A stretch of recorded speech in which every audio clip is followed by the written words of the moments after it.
अभ्यासक्रम आराखडा 2024 नुसार 1ली ते 5वीच्या वर्गासाठी मराठी व इंग्रजी माध्यमांच्या शाळांमध्ये तृतीय भाषा म्हणून हिंदी बंधनकारक करण्याचा निर्णय झाला.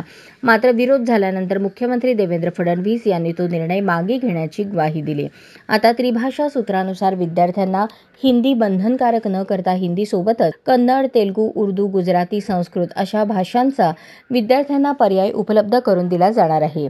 2025-26 पासून राज्य शैक्षणिक अभ्यासक्रम आराखड्याची इयत्ता 1लीच्या वर्गापासून अंमलबजावणी केली जाणार आहे. त्यानुसार राज्य शैक्षणिक संशोधन व प्रशिक्षण परिषदेने नवा आराखडा सादर केला. 1लीच्या वर्गाचा अभ्यासक्रम बदलण्यात आला असून बालभारतीकडून सध्या पुस्तकांची छपाई सुरू आहे. हा आराखडा पुढील 4 वर्षात 1ली ते 12वीच्या वर्गांसाठी लागू होणार आहे.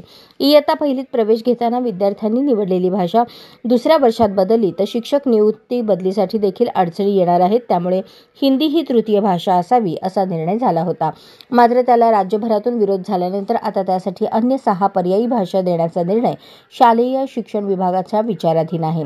त्यानंतर येणाऱ्या अडचणींवर मार्ग काढण्यासाठी राज्य शैक्षणिक संशोधन व प्रशिक्षण परिषदेचे संचालक राहुल रेखावार यांच्या अध्यक्षतेखाली प्राथमिक माध्यमिक विभागासह अन्य शिक्षण संचालकांची समिती नेमली जाणार आहे. 10 मेपूर्वी त्यावर मार्ग काढून नव्या भाषांचा पर्याय विद्यार्थ्यांना उपलब्ध करून दिला जाणार आहे.